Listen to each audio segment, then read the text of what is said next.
వీడియోలో నా లైఫ్లో ఫస్ట్ టైం ఎప్పుడైతే హాస్టల్లో జాయిన్ అయ్యానో, హాస్టల్ తర్వాత నేను ఎన్ని హెల్త్ ఇష్యూస్ ఫేస్ చేశానో ఈ వీడియోలో చెప్తానన్నమాట.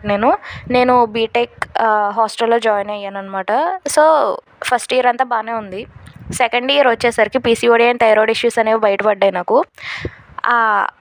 అప్పుడు అవి ఎందుకు బయటపడ్డాయి అంటే, నేను చేసిన మిస్టేక్స్ ఏంటంటే లేట్ నైట్ పడుకోవడం, లేట్ నైట్ మూవీస్ చూడటం, ఎక్కువ ఫోన్ చూడడం, అలా లేట్గా పడుకోవడం వల్ల మార్నింగ్ లేట్గా లేచేదాన్ని. సో దట్ నేను బ్రేక్ఫాస్ట్ కూడా స్కిప్ చేసేదాన్ని ఎవ్రీడే. అండ్ ఒక మూమెంట్ ఉండేది కాదు, ఎందుకంటే హాస్టల్ తుడవడానికి, క్లీనింగ్ ఉండడానికి ఉండేవారు అనమాట. సో నేను చేసే పనులు ఏంటంటే కాలేజ్ నుంచి రావడం, కాలేజ్లో కూడా కూర్చోవడమే obviously all of the time. And college నుంచి రావడం, వచ్చి ఫోన్ చూడడం, మెస్కి వెళ్ళడం, తినడం, వచ్చి పడుకోవడం, ఇది నా డైలీ రొటీన్ అనమాట. ఒక సరిగ్గా మూమెంట్ ఉండేది కాదు, సరైన బ్రేక్ఫాస్ట్ చేసేదాన్ని కాదు.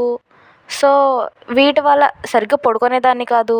ఈ చిన్న చిన్న డీటెయిల్స్ వల్లనే నాకు ఇంత హెల్త్ ఇష్యూస్ వచ్చాయన్నమాట. This is my journey in the BTech. Thank you.